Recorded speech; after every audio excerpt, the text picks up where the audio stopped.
You went to Stanford for an MBA. Right. What did you get from that? What did you not get from that?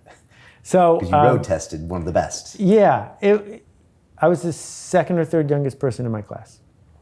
And the third day that I got there, I was really underwater. Not because I couldn't do the work, but because my peers weren't hesitant to remind me that I hadn't worked in an investment bank. I hadn't worked at a commercial bank. I hadn't paid the price they had paid.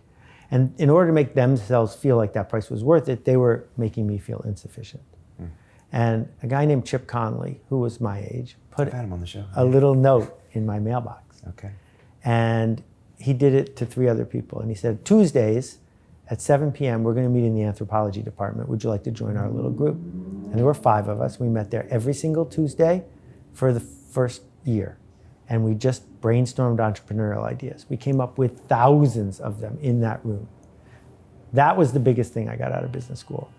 Being seen by Chip, being part of that circle, realizing that I had something to contribute was magical. And the second thing I got out of business school was the summer job that I got, which I couldn't have gotten without it. And that was in Boston. And the story of that is that I got a job for the summer as the assistant to the president of Activision in California.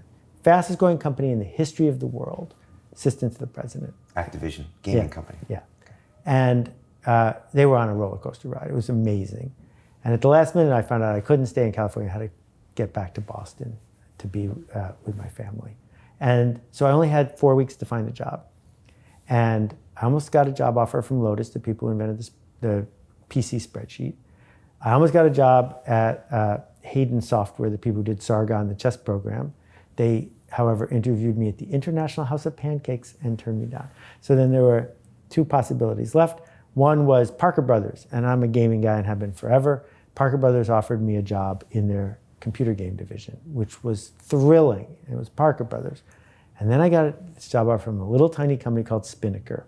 I was the 30th person, and they were inventing educational computer games, which didn't exist at the time. And I don't know why I turned down the Parker Brothers job. Something inside of me just said, don't do that. And 2 weeks into the summer, Parker Brothers shut down the entire division and fired every single person. So dodged that bullet. And I get to Spinnaker, and it turns out the chairman who had hired me forgot to tell anyone else in the company that I was coming.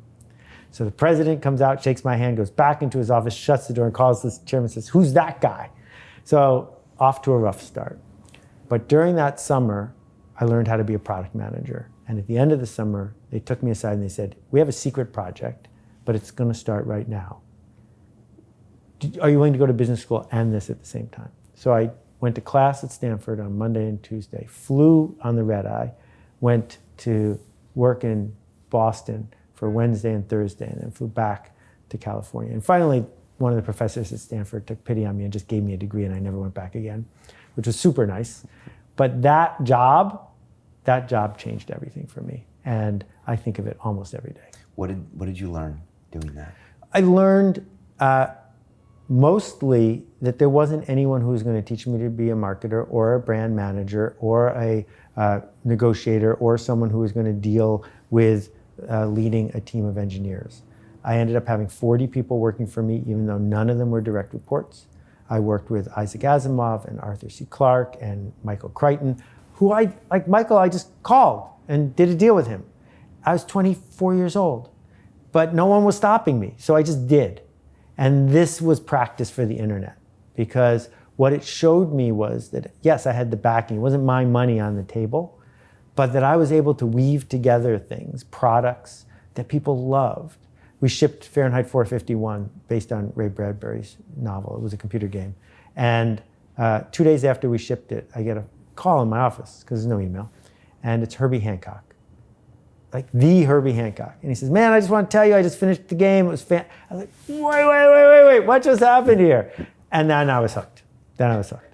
Hooked on creating products. Creating something for people that would transform them once they engaged with it.